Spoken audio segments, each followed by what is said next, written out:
1979, 6 of the 66 cars entered for the safari were Mercedes, 3 of them SLC coupes, with top rallymen at the wheel.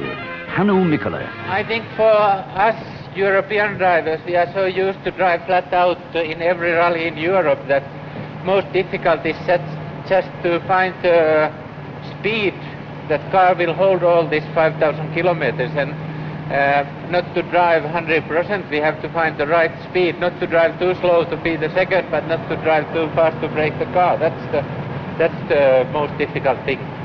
Safari veteran Björn Waldegård was using automatic transmission for the first time. No, it's the first time I do rallying with automatic gearbox. And up to now it works perfectly right.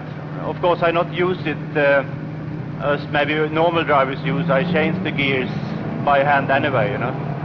And it works very well. Kenya driver Vic Preston Jr., keen to rival his father's 2 safari wins, gave his opinion of the 5-litre coupe. Let's put it this way, I've done about 10,000 k's of testing in one of these cars, and to begin with I was a bit worried about the size and the weight and everything, but we seem to have sorted it out quite well. It's obviously a very big car and a very heavy car, and it's going to be hard work, but I do think it's a winner. The coupe's V8 produced 300 brake horsepower, but lightweight alloys in the engine and bodywork kept its overall weight down to around 3,000 pounds. The rally route was run in 3 loops from the capital Nairobi, the first one north to Lake Victoria. The weather was dry for the start at the Kenyatta Conference Centre. President Daniel Moy flagged away car number 1, Rauno Altonen and Lofty Drews in a Datsun.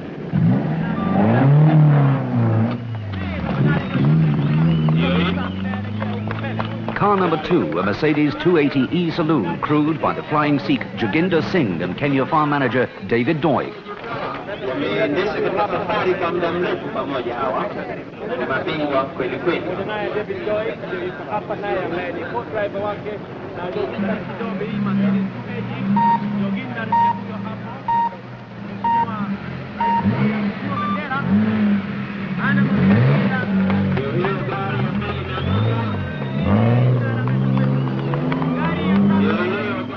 Of the 27 safari rallies so far, Joginder Singh has driven in 21 of them, winning 3 times.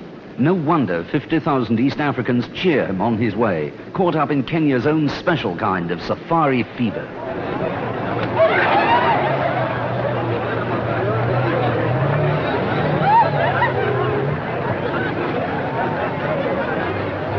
The first fast section off the asphalt, Kijabe to Naivasha, Altonen and Drew's Datsun 160J.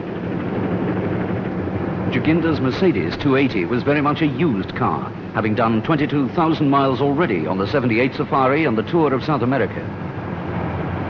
The first of the jumps, Preston Jr. and John Lyle, Mercedes 450. Sandro Munari, Fiat Abarth 131.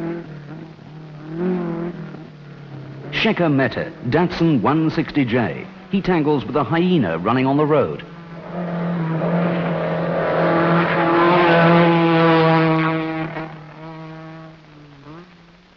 Waldegård and Thorszelius beat their target time in their Mercedes Coupé, 28 miles in 22 minutes. Hannu, Mikkola and Arne Hertz also cleaned the section in their Mercedes 450. Average speed set was 75 miles an hour on narrow mud tracks along the escarpment from Nairobi to Naivasha.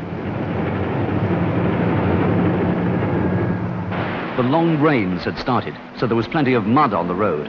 But on the first Easter Thursday afternoon, the safari stayed dry and sunny. Cheers for Joginder from the local Kikuyu as they spot his Mercedes lucky mascot, a pair of tusks from a wild pig. Markku Alén, the 78 World Rally Champion in Fiat number 3. This was his first safari.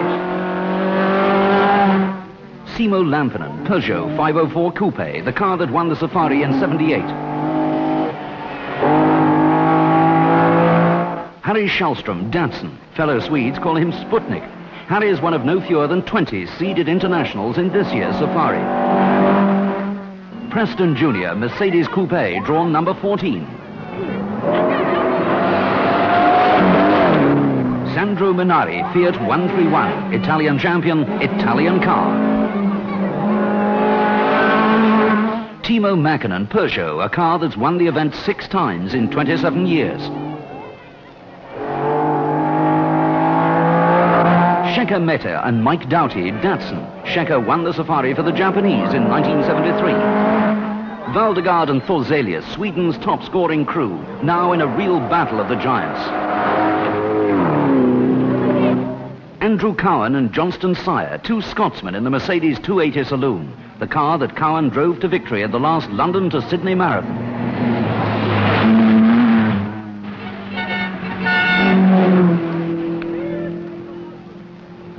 Mercedes service just before Hell's Gate control. Vic Preston Jr. makes a short stop to refuel car and driver. 2 hours gone, 4 days to go. It's pulling very badly, Vic. Maybe the new pad. Completely spreading out. But is it, what about this rear bloody pad that was changed to a different material? No, that's right. Yeah, but maybe it's fading there. Maybe it's this rear pad. Could be, eh? Could be the rear. Absolutely.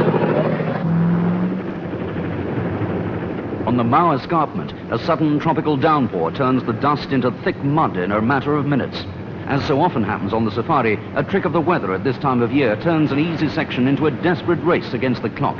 This is Waldegård's Mercedes Coupé averaging 80 miles an hour on mud as slippery as a skating rink, all the way to Narok.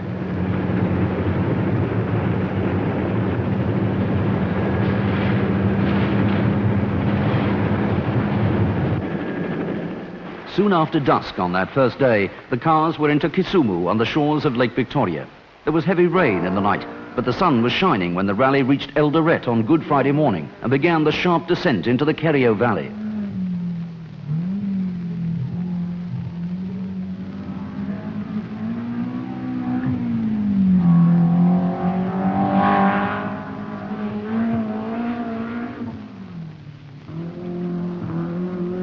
Climbing out of the valley up the escarpment to Cabarnet, Rauno Oltonen and Lofty Drews were first on the road, but third on penalty points because of axle damage to their Datsun. The pressure of competition up front was turning the rally into a race.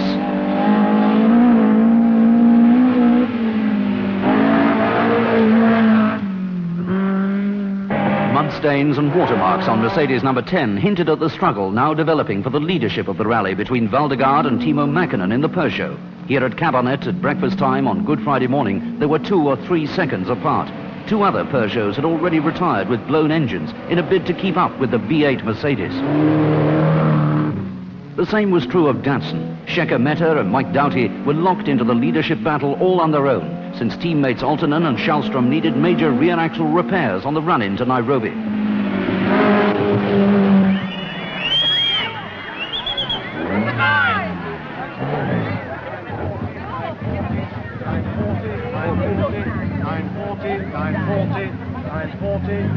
Lower the pigeons.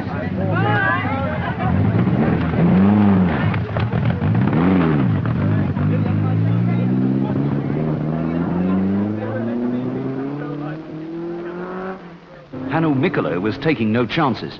He'd just heard that Preston Jr.'s Mercedes was in trouble in the Cherangani Hills, so he eased up the pressure on Mäkinen's Peugeot. Even so, it looked as if this would be the fastest safari yet.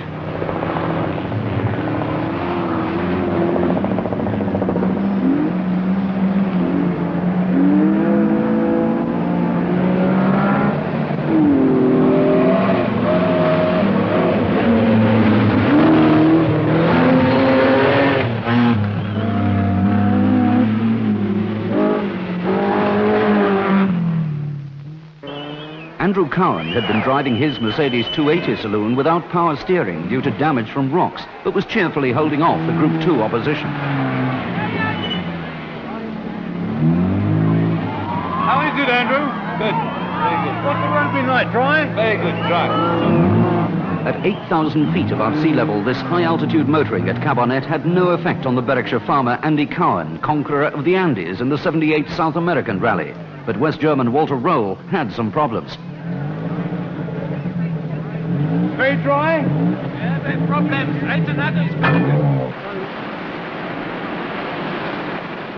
Thompson's Falls, in the heart of the old White Highlands of Kenya, was the scene of a dramatic reverse in rally fortunes at lunchtime on Good Friday. It all happened soon after the Alfega control, as Mikkola's Mercedes kicked up the dust in an arid section of game country the locals call the Rock Garden. Waldegård and Thorszelius had pulled out a 3-minute lead over Mäkinen and Todd in their Peugeot. Their Mercedes 450 Coupé looked certain to win the first leg back to Nairobi. Mäkinen's Peugeot was putting up some good times, but with Simo Lampinen and the 78 Safari winner Jean-Pierre Mikkola both now out with engine trouble, Timo was taking on the two Mercedes alone. The fight up front between the Swedes and the Finns went on for hours. Something had to break.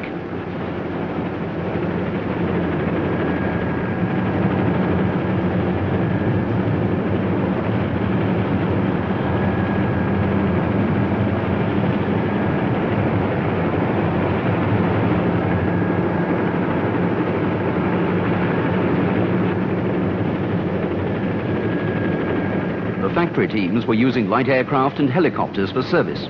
This is Mercedes team manager Waxenberger following Mikkola and Hertz to Thompson's Falls.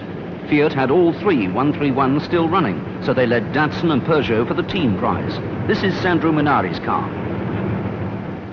It was on the long, slow climb up the hairpins of the Subukia escarpment that something went wrong with the rally leader's car. Waldegård was in trouble. The man most fancied to win the Safari now was losing minutes, and the first leg of the rally was not yet over.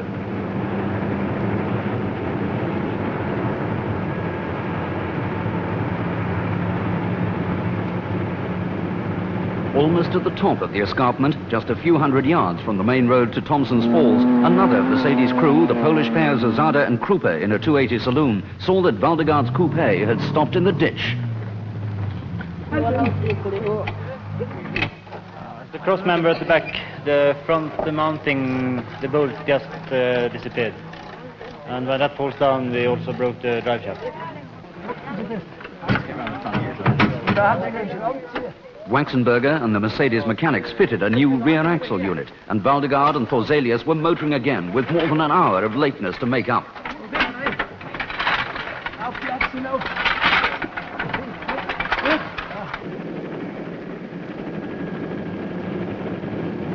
Through the tall trees of the Babati forest, Hannu, Mikkola and Arne Hertz picked their path back to Nairobi and the end of the first leg of the rally. Now there was only one Mercedes 450 disputing the lead. Preston had retired. Waldegård was running very late. Only Mikkola had the power in his V8 Coupé to beat fellow Finn Mäkinen in the Peugeot.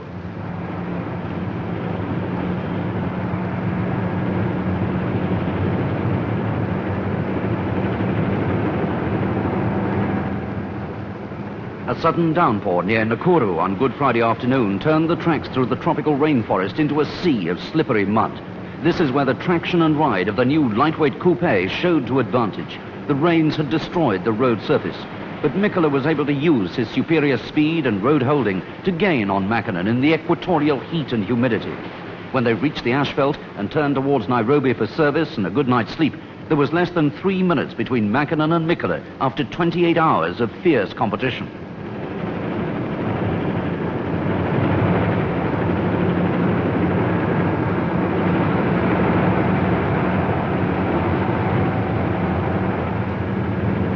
Peugeot, Mercedes-Benz, Datsun, Fiat. Those were the first four to reach the overnight rest stop in Nairobi.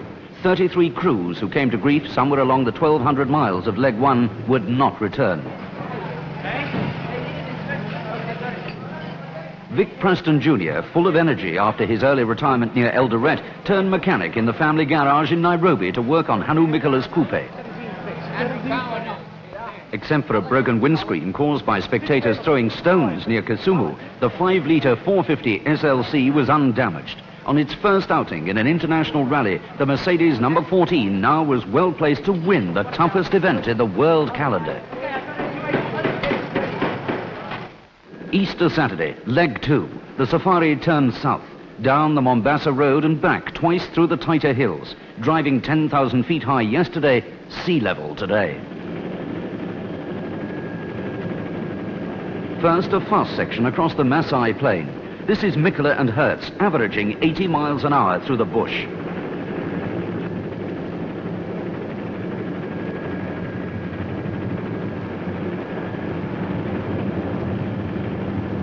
Meta, third behind Mikkola and Mäkinen on the dash for the coast. Only 10 minutes now between these three.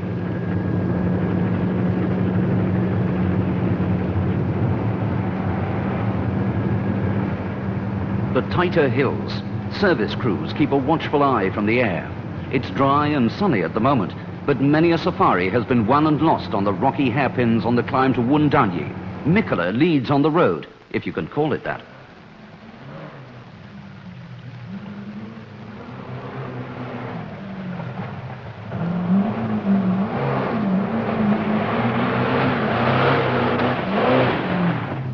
Meta, Datsun.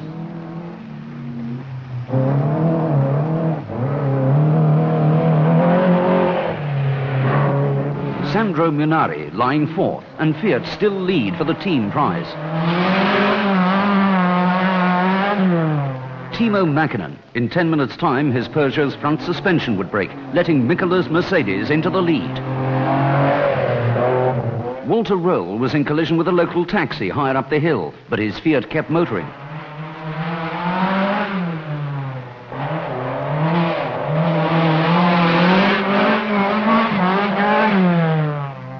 The three Mercedes saloons came into their own on this rough section. This is Joginda's 280E. The Polish pair, Zazada and Krupa. And Cowan and Sire. They were sixth into Mombasa and as competitive on the twisting tracks of the Titus as the smaller and lighter Fiats and Datsuns. It was in these hills that Waldegård lost the 78 Safari in a Porsche. This year, his Mercedes goes through without trouble. Here, near Zavo, the Safari came into the country of the big game. It's impossible to close all the route to public traffic, so the risks of a rally car meeting elephant, zebra and giraffe are very real. Lions usually keep out of the way. Once through the game park country, the 37 cars left in the running were close to the shores of the Indian Ocean. Engines regained full power at sea level, and the race to be first through the dust into Mombasa was on.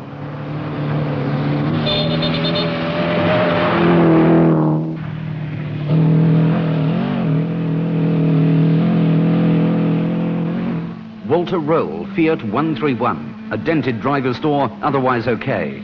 Choking dust, oppressive humid heat, thunderclouds over the sea. These were the things to remember on the stage from Tezo to Mariakani.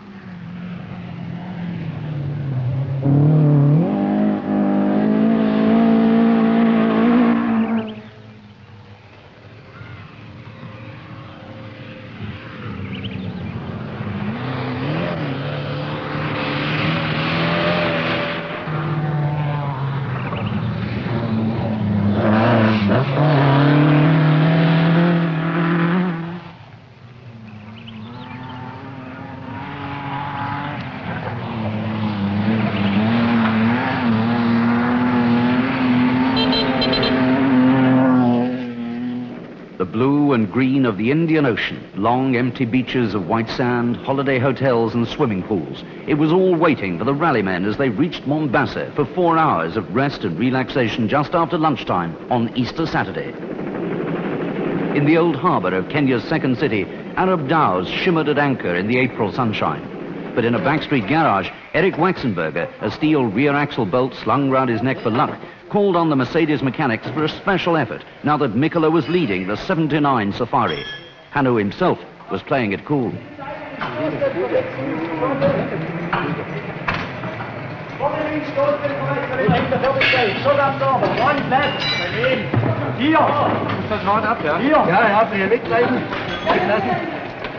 The next car is coming now. Prepare for refueling, water, everything. That afternoon, the Oceanic Hotel was host to 30,000 Kenyans living on the coast as Hannu Mikkola brought his 5-litre Coupé from Stuttgart up the arrival ramp. The Peugeot challenge had broken down with Timo Mäkinen in the tighter hills. Now Fiat were third, Datsun second, Mercedes first. It has been very funny because you can't really tell when it's raining and when it's dust. It has been raining and after 2 minutes it's dust again, and weather has keeping and changing all the time. How do you see your problems from now on to the end of the rally? How are you going to play it? Oh, it will be a lot of problems, I'm sure. But we will try to finish. We will work hard for it. Mikkola and Hertz did work hard that night, leading the safari back to Nairobi at the end of the second leg. The route was shortened by the organisers after rising rivers cut the road near Githu.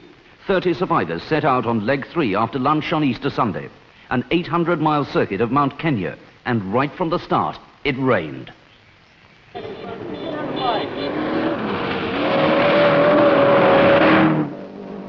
This decisive struggle went on in a downpour for most of the final night. 1 hour, 20 minutes was the target time to cover 106 miles from Kijabe to Inangipiri, and it was a sea of mud most of the way.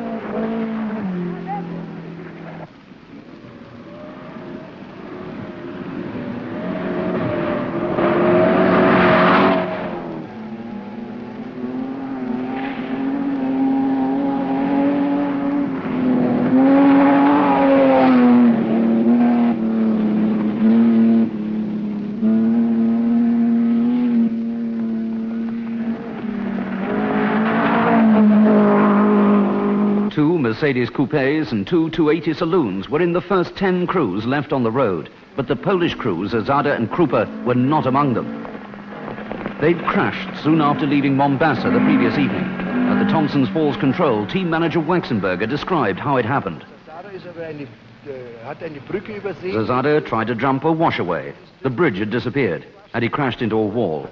It was a pretty severe accident. The car was a write-off. The crew were okay.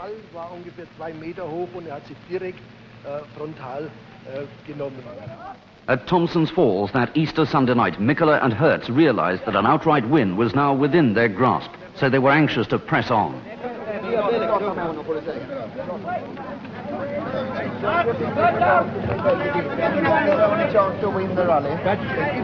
we move it up within 3 minutes, it would be done. Then we kill the in 3 minutes? 3 minutes. Fiat still had their 3-car team intact, but the drivers missed service to get an early dinner. Walter Röhrl and Markku Alén were watching Mikkola's times carefully. So was Datsun's Kivimäki. Hannu, first car. Fast like hell, you know. Yeah.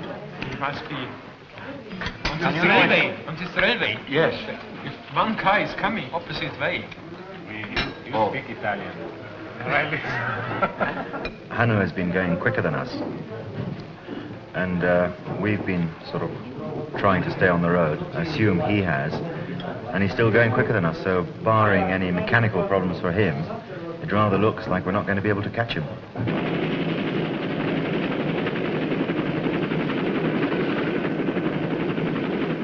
Dawn on Easter Monday. The lower slopes of Mount Kenya covered in a light mist.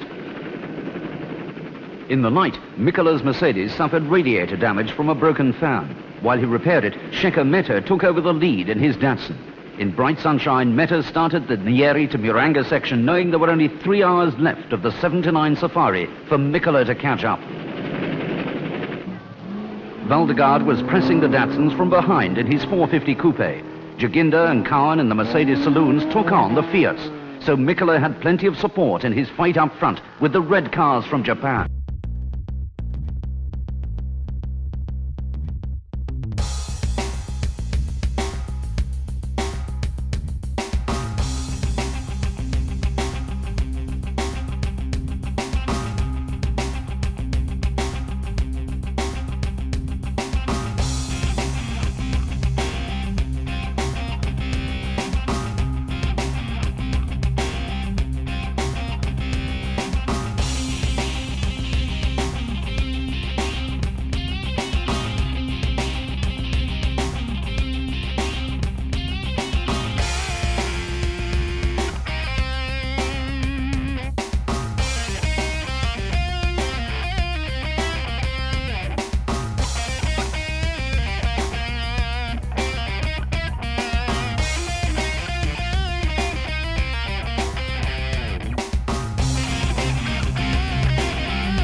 Andrew Cowan, the long-distance expert in a Mercedes 280. He doesn't put a wheel wrong in the wet.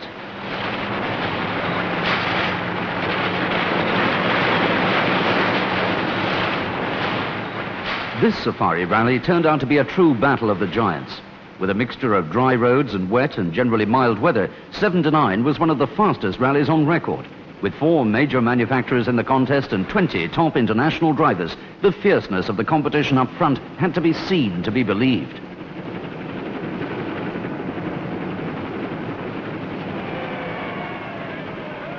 On Easter Monday, soon after midday by the town hall clock, Meta and Mikkola finished the safari first and second.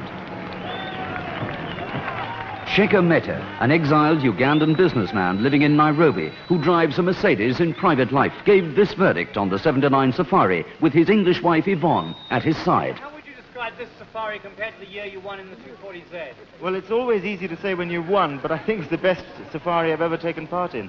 The conditions were ideal. It wasn't too dusty, and apart from a few patches of mud, you could always drive everywhere, which is what it should be. But then this is in the lap of the gods, not in the lap of the committee. Hannu, Mikkola and Arne Hertz celebrate their second place with the traditional champagne. For 5 punishing days and 3,000 miles, their Mercedes 450 SLC Coupé had been the car to beat. Hannu Mikkola was the first driver from outside East Africa ever to win the safari in 1972. So why did victory elude him in 1979? Oh, it's many reasons, you know. It's in this kind of rally, 1,000 things can go wrong. And this time, just the small things, you know, it didn't work for me. That's the only thing, you know. What sort of car is the 450 SLC as a rally car? I'm very positively surprised, you know. It was very good car, very strong one. What are its main qualities? Oh, it keeps going, you know. You have got this torque to go through, and it was very good in mud. I was worried about that, but it's one best car I have been in mud. You know, it just pulls it through. It was fantastic. The 2 Scotsmen, Andrew Cowan and Johnston Sire, brought their Mercedes 280 saloon to the finish in 4th position.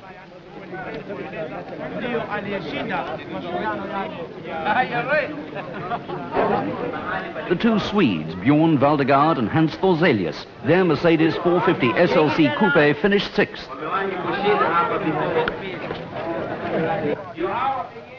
Kenyans Joginder Singh and David Doig, Mercedes-Benz 280E. They finished 11th out of 22 survivors. How would you sum up the Mercedes 280 as a rally car? Very strong car. Very good car. We only broke 1 shock absorber, and we actually had a bit of a problem fitting the new one, but we've had very, very little go wrong with the car at all. I think it's a fabulous car, and I enjoy driving it very much. I think it's a bit big for the African roads, but, you know, I love the car. It's great. The 79 Safari confirmed the potential of the 450 Coupé's 5-litre engine and the strength of its automatic transmission. With very few modifications on its motorsport debut, the new Mercedes was always competitive in the toughest rally in the world.